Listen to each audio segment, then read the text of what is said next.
Welcome to Coaching in Session, where limits end and growth begins. Hosted by Michael Rearden. This is your space to challenge the ordinary, unlock your potential, and step boldly into your next chapter. Your mindset journey continues. Welcome, Trevor Stevenson to Coaching in Session. How are you doing today? I'm feeling really wonderful. Happy to be here. Thank you, Michael. All right. Well, I'm glad to have you on. Today, we're going to have a great conversation.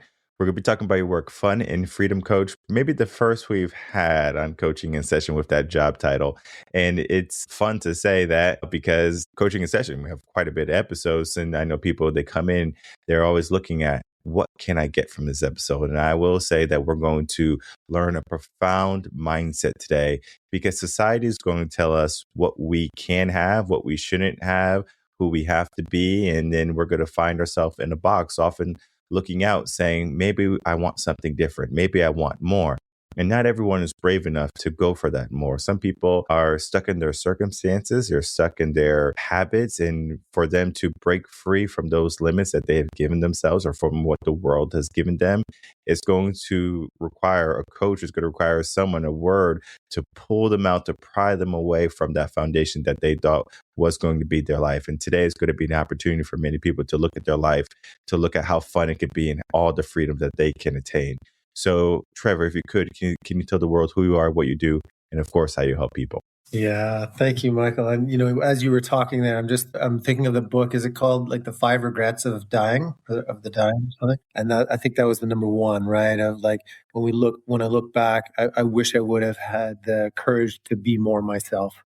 And that's kind of the freedom thing, right? Is that freedom to be me, to find that authentic self. And so I'm a bunch of different parts, as Dick Schwartz would talk about, all these parts who I am, some of them still uncovering and finding other little hidden traumas. But I grew up on a big farm in a small town, the youngest of six kids in 8 years, lots of hard work, lots of feel it physically. If you're not falling in line, you feel it emotionally, but emotions weren't discussed, empathy lost, and then freedom found and self-discovered through a decade of global travel and guiding around the world and just really discovering who I am, get away from those societal norms that shaped me and so many of us, and meeting other people on the road who were sort of on that path as well. And then so many who were kind of escaping the reality that they have created for themselves, as you were saying.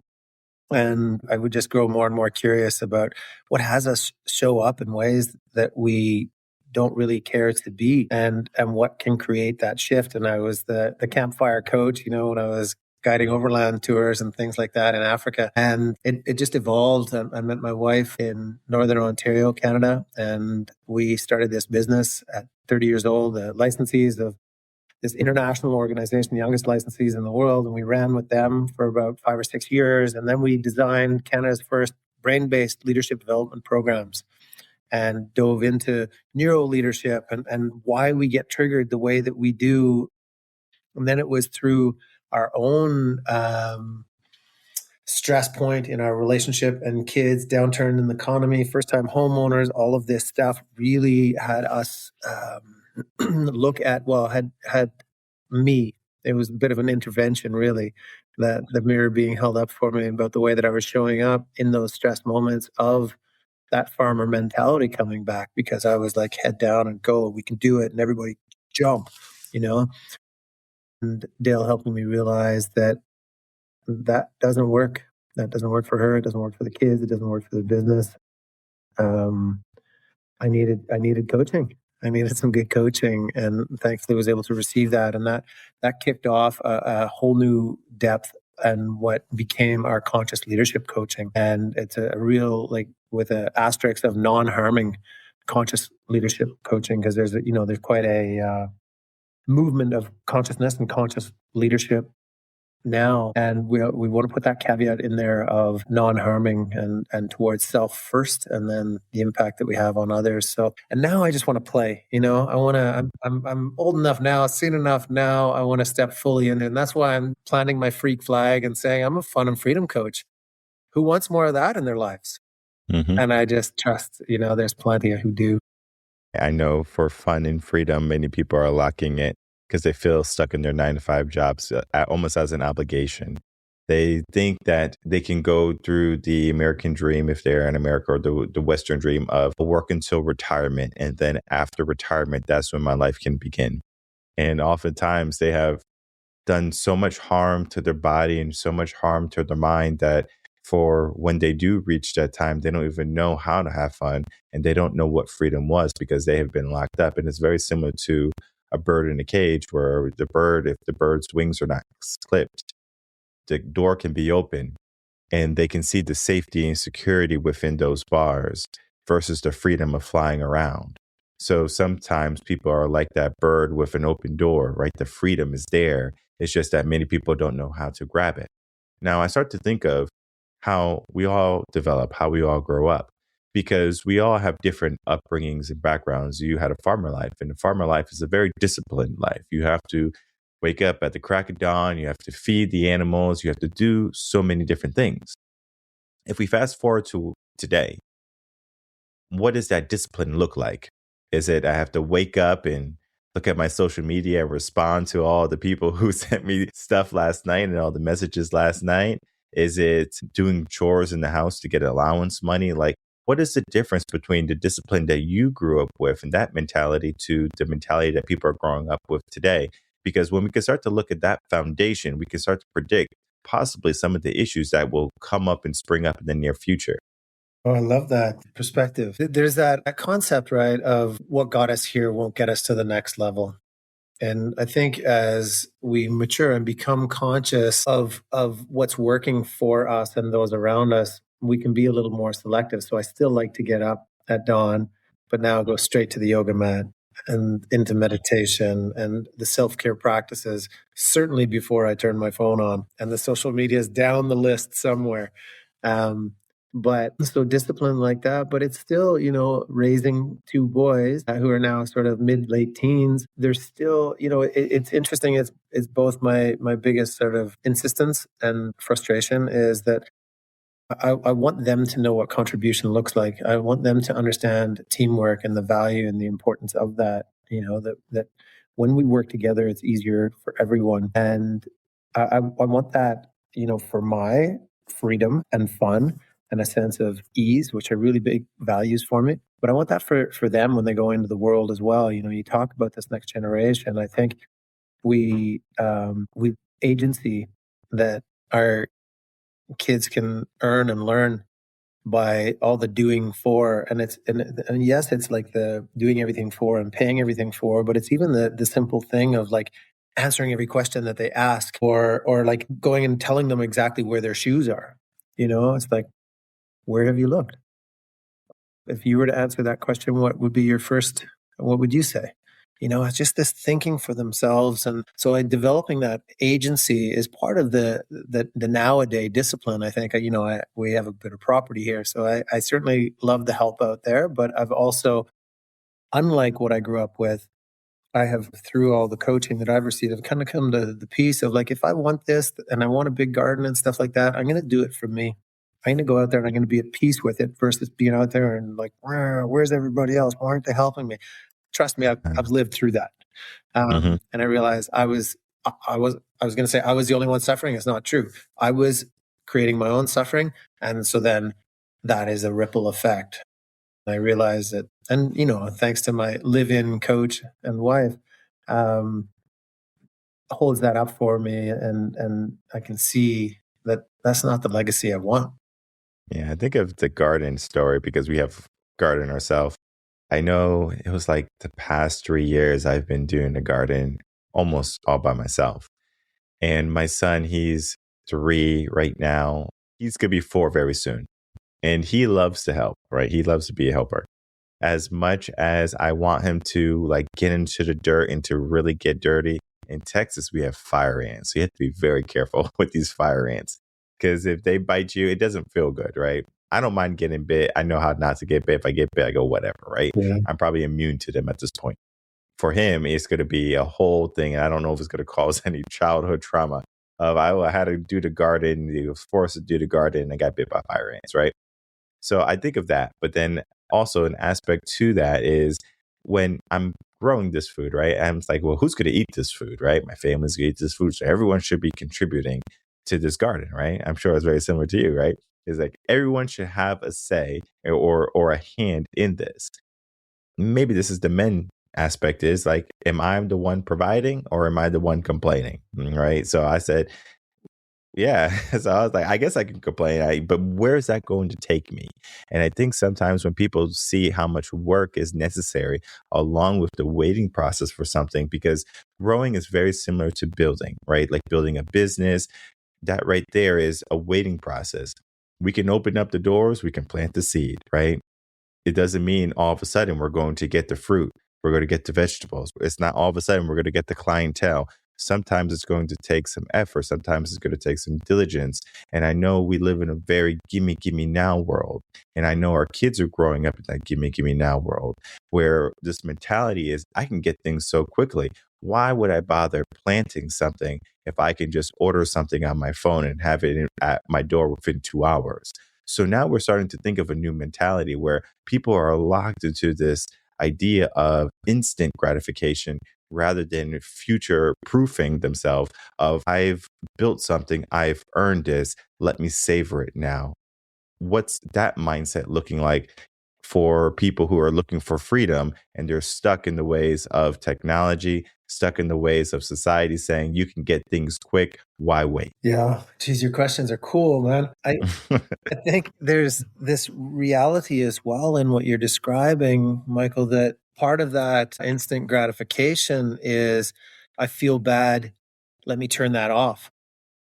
And so we reach for the remote, we reach for the joint or the beer or something to distract us immediately because we don't want to sit with what's real. And, you had mentioned earlier about that, the living that 9 to 5 until we retire and then I'll be happy. But it's the 6 till 9 as well in the morning, trying to get the kids out the door. How present am I? Am I enjoying that experience that like this is the formative years of my 3-4-year-old? And then it's the 5:30 to 9:30. How am I living that part of my life? And embracing the reality of it, I think that, and that's a tough aspect, but just to know that this is the journey and it's going to have bumps and warts and all sorts of stuff that doesn't feel good. But if I can't be with what is, then I'm forever going to be looking to change the outer world and with that instant gratification stuff that you were talking about. And so I'm going to I need a bigger house, or my wife needs this thing to be happy, or my kids don't like the vehicle we're driving. And so we got to do this. And we put ourselves into this other state of avoiding the real conversations and the real inner work that can create that again, fun and joy and freedom right in this moment, like you and me in the garden, that the slow food movement that's going on. It's just relishing in the fact that my wife and I are going through this period of time because the kids are young and she seems distant and wanting to her own body and autonomy. And as a man, what do I do with that? Because everything I knew now is different. For us as humans to kind of recognize we're continuously evolving through our experiences, but are we evolving our internal world to keep up with that reality? Yeah, that's powerful. I like to say for relationships, you can either grow together or you can grow apart. Mm-hmm. And it's so prevalent in our world today where we see what we want and we keep going for it. And we fail to look back at our spouse, our partner, our sibling, or, whoever, friend, and if they're there with us or not. Right. We don't look at our environment like that anymore. It's just, all right, what do I want? I'm going to go get what I want. Right. That drive is great. We can see it with many young entrepreneurs today, right? They have that drive, that ambition. But then once they get it, they go, what's next? Right? Is this life? And it's so funny because I was trying to think of the question is, I'm going to butcher it because I didn't think of it all the way. Is suffering fun or is it fun to suffer? Right? So I say that very loosely. Okay. Because I want to give you this bit of correct quote. They say happiness is not the destination, it's the journey.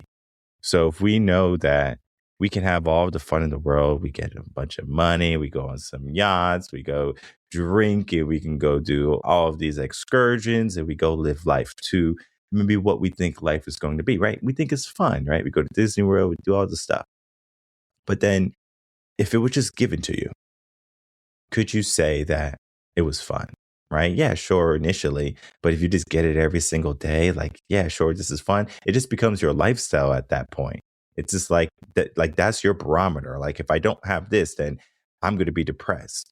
Okay. So then that's where when the suffering comes. And it's so funny because I work with individuals who come from prominent families and they have wealth, they have riches, they have good homes, big homes, right? We grew up in a home where our front porch was falling over all the time. Their roof had problems, and we didn't have heat. Sometimes we didn't have power. The water was issues, at some time. So it's just like we grew up with a lot of things going on. And I never thought of as a child, man, I wish I didn't have these problems. But now what I'm doing for my son, I'm doing him maybe a huge disservice. And I remember talking to someone about this, where he doesn't have to worry about the roof. We have a new roof, just 2 years old now. He doesn't have to worry about the water. It's always going to be on. He doesn't have to worry about the heat or the AC. We have central air with a brand new AC unit in the back. So it's like I have taken care of all of those little things, all those nuances that he's probably not going to pay attention to, that when I was growing up, I had no choice but to pay attention to because that was my reality. So we are now into this idea. Is the happiness a destination or is the journey? Is it fun in the suffering or is suffering in the fun? Yeah, I think of that similarly, and the experiences that I have here in the home raising kids, like it's often like, holy shit, you're living such an entitled life. You have no idea, and they want for nothing, right? And I think there's, while we have work to do that, work to create that, I think you and I probably have not overdone it. I didn't buy my kids at 16 a friggin' Porsche or something, or could I? So, but I think what is most challenging, and I don't want to go too far from your point in question, but I think what I worry about is what these kids, like their life experience in their online full digital world of comparison, and all they want for now is money, because that's all they see online. And I need that car, and I need that house, and I need that lifestyle, and all I have to do is like a bunch of videos and I can have that. But then they start to experience a bit of real world and realize that wait, that the bread's not coming kind of thing. And I think it's, what am I going to do in this AI thing? And nobody knows what to do. And I think there's such an incredible anxiety. I mean, the statistics show it, right? In our younger generation now, that's what worries me. And so it's back to your point of like, am I setting aside my happiness now for a future point, or can I live happy with what I have, the clothes that I'm wearing, without needing a new set all the time because they saw me online in these ones yesterday? A similar quote that I heard recently is, am I on the road to happiness, or am I on the happiness road?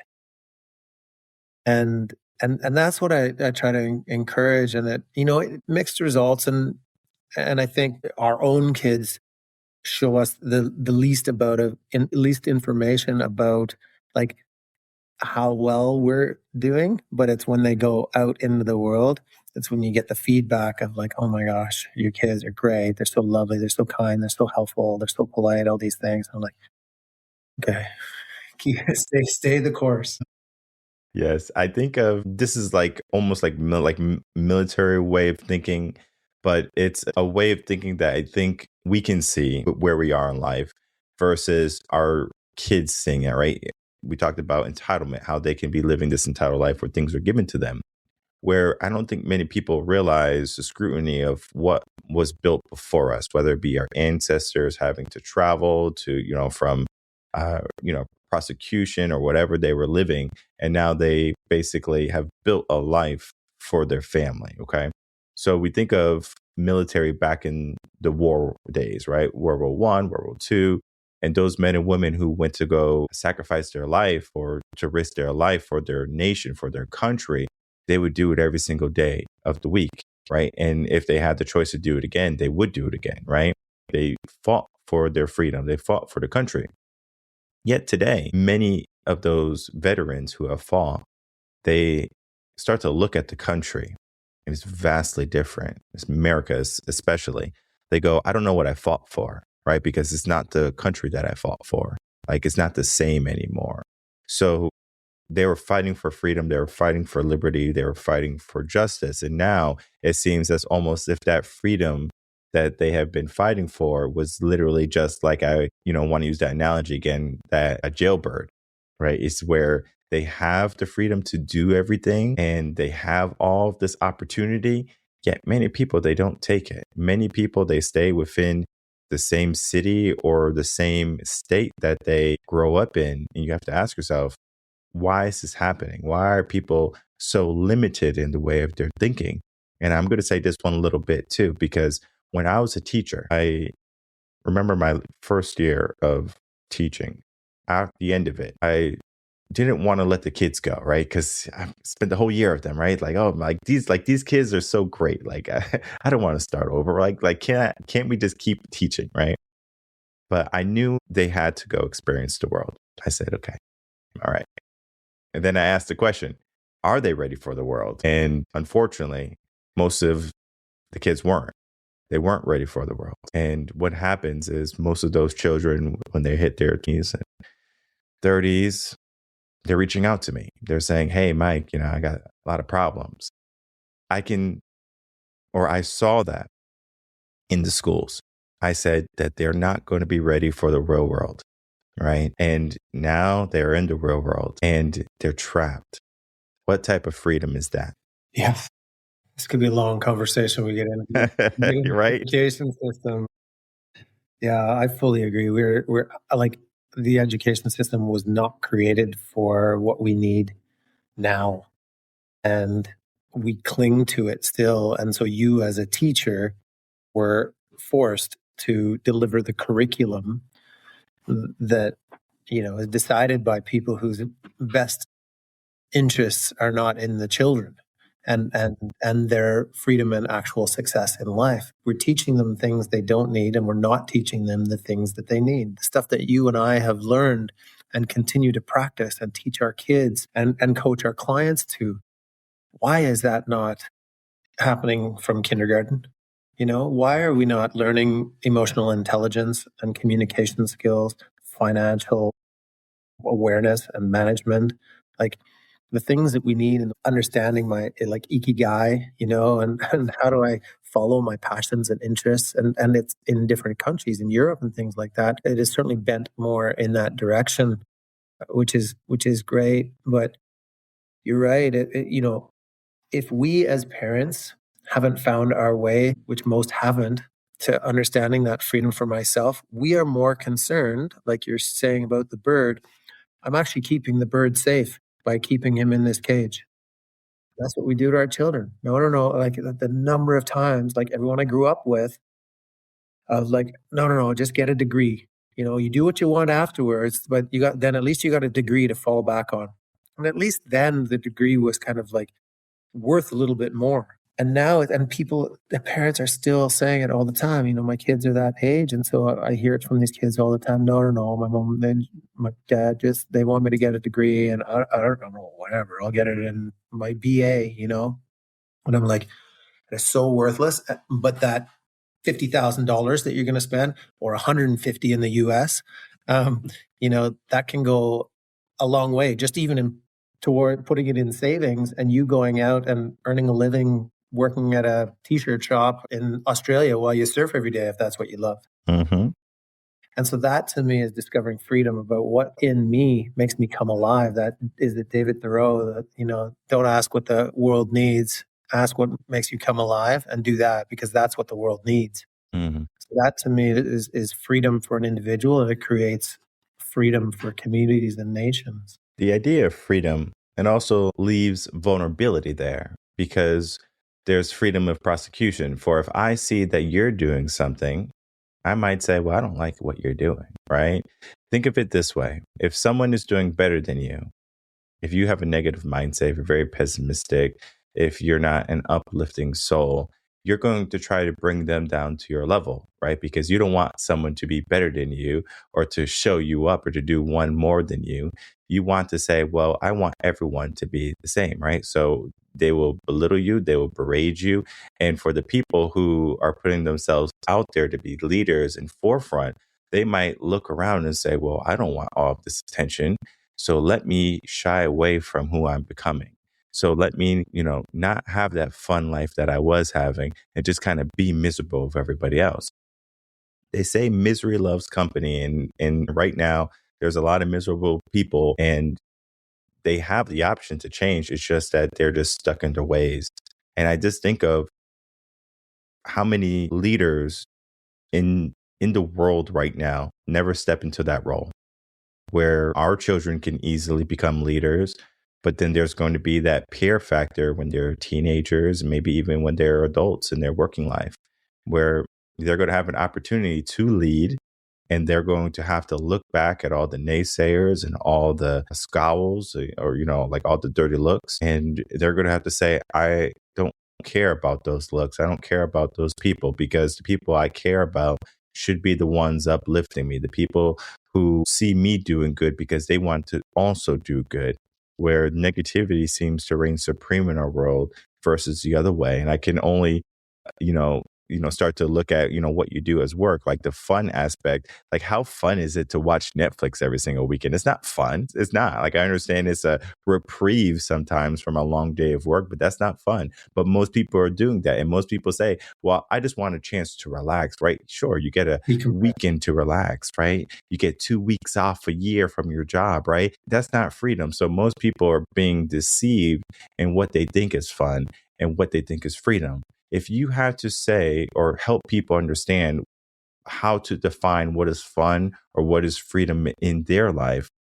how would you define that for them or help them define that for themselves? Yeah, you mentioned the word vulnerability, and I think that there's an authenticity aspect, Mike, that is so huge and is lost almost at birth or progressively from birth. And it's, Gabor Mate talks a lot about this acceptance versus authenticity and how we will continue to move towards acceptance. We had to at birth, because if the people who care for us aren't accepting of us, life can cease. And so we move more and more towards the thing that makes our parents laugh and smile and cuddle and be happy. And then that moves into our play group and our teachers and our grades and our first dates and our jobs. And we continue to move towards this acceptance thing.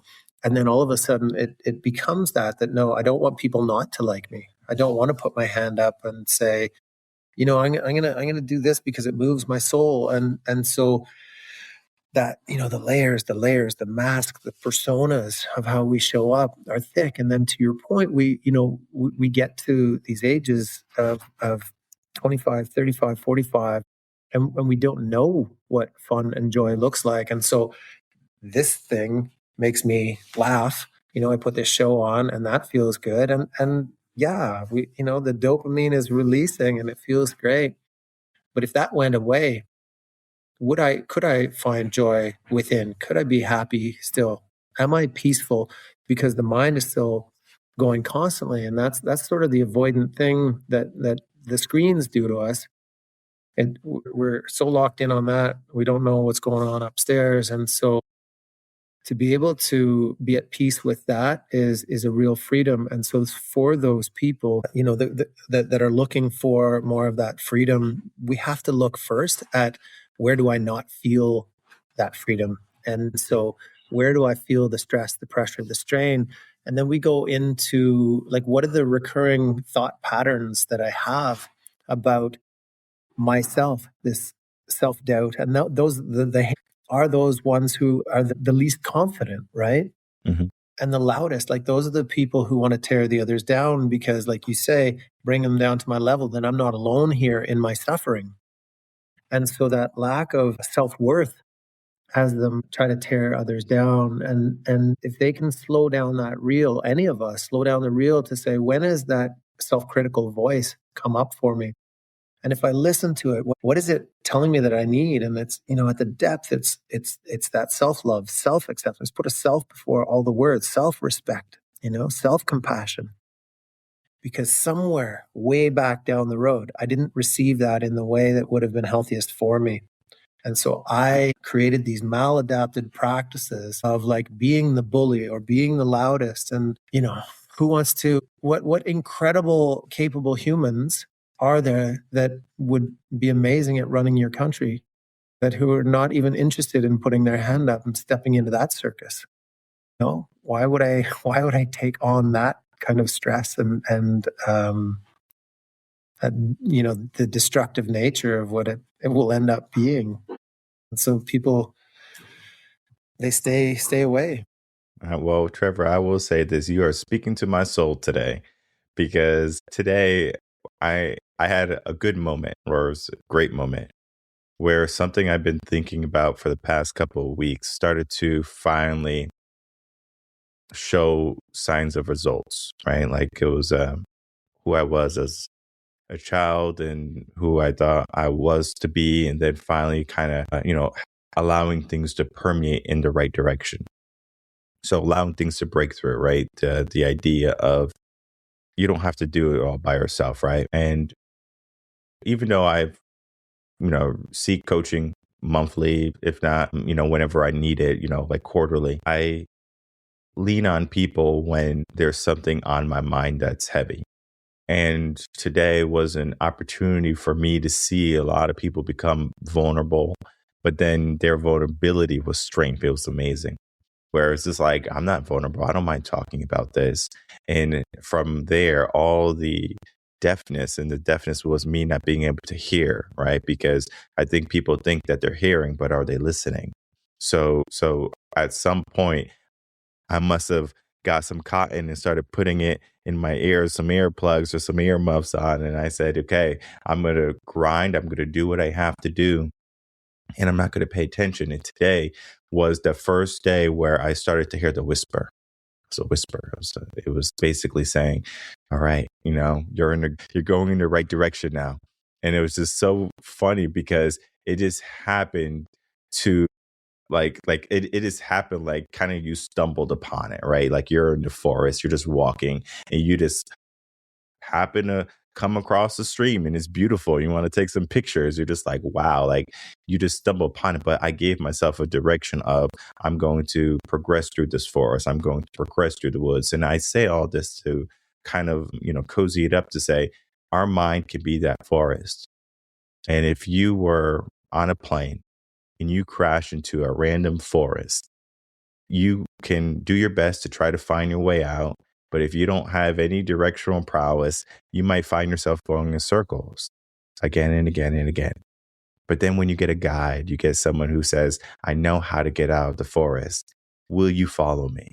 Right? Will you allow yourself to be vulnerable? Will you allow yourself to be led for a moment, be guided? And then that right there can lead to one day you saying, the street lights again. Society, right? But you did the work to navigate through that forest, and that forest is your mind. Right now, you have to go through it, and you have to figure out how to navigate through all of the struggles, all of the challenges, all the things society says, all the things your parents said, all of your upbringing.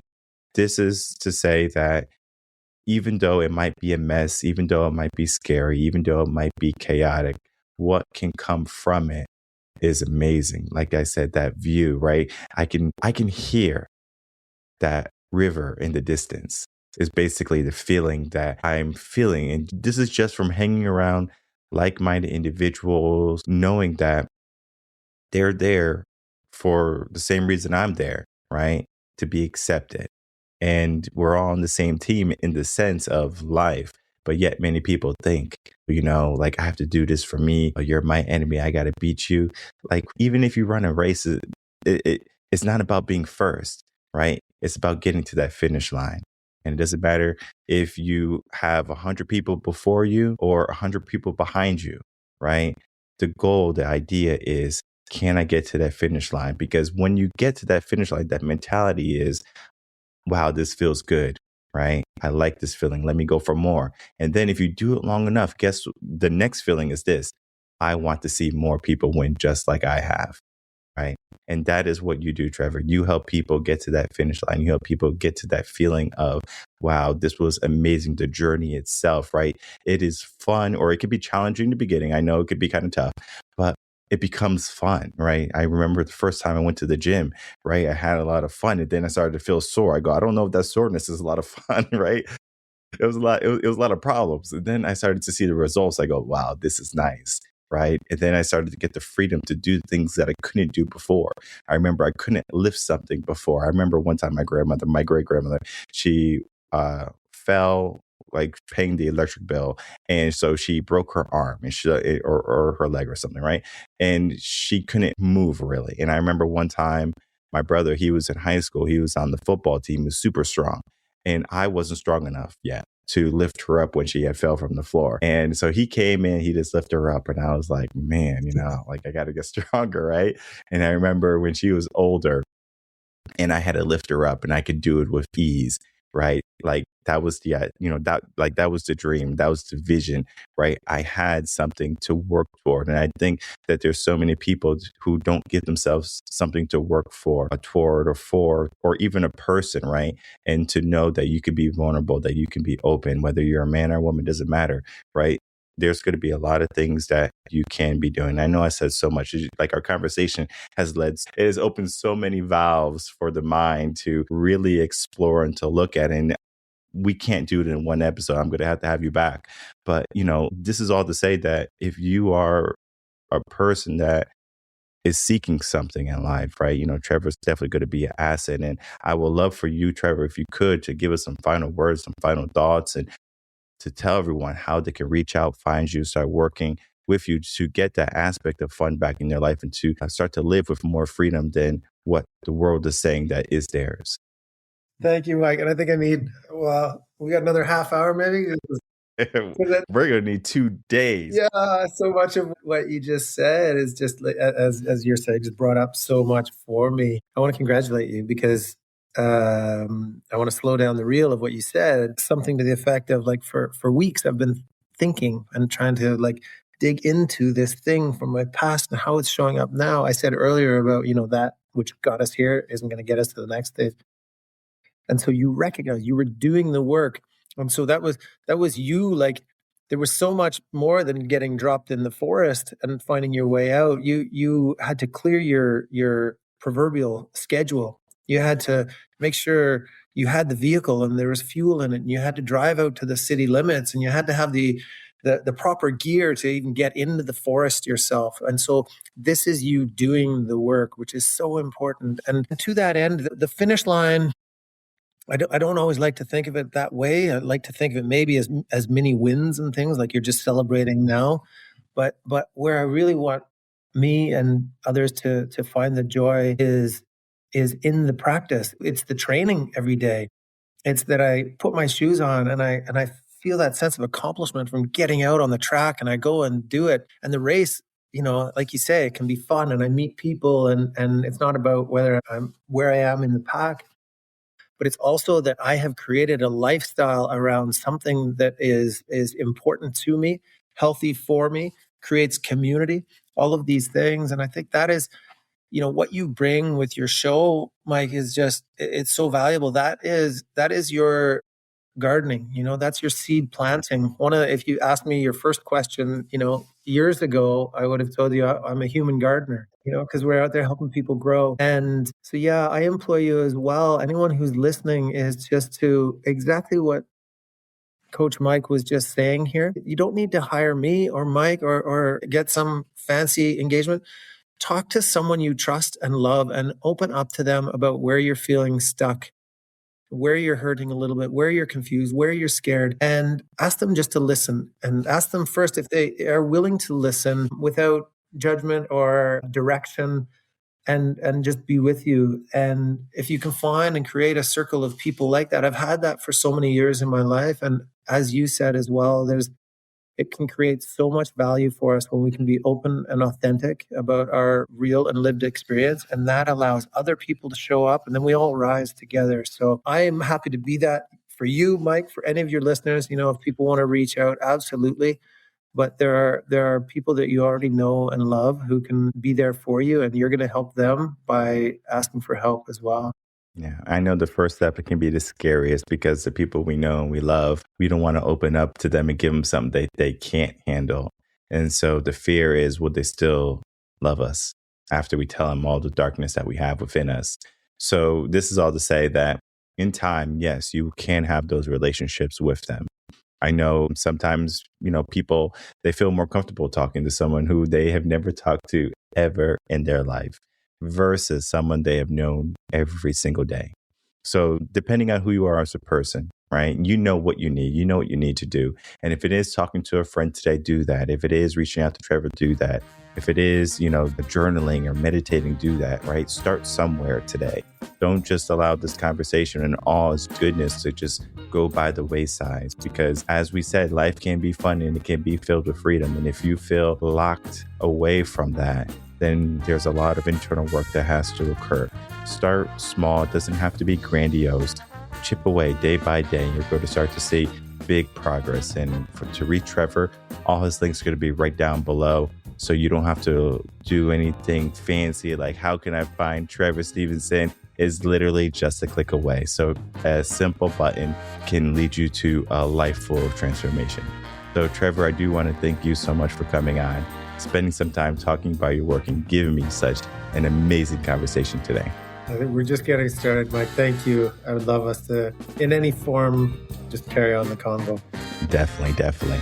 Thanks for all the work you're doing.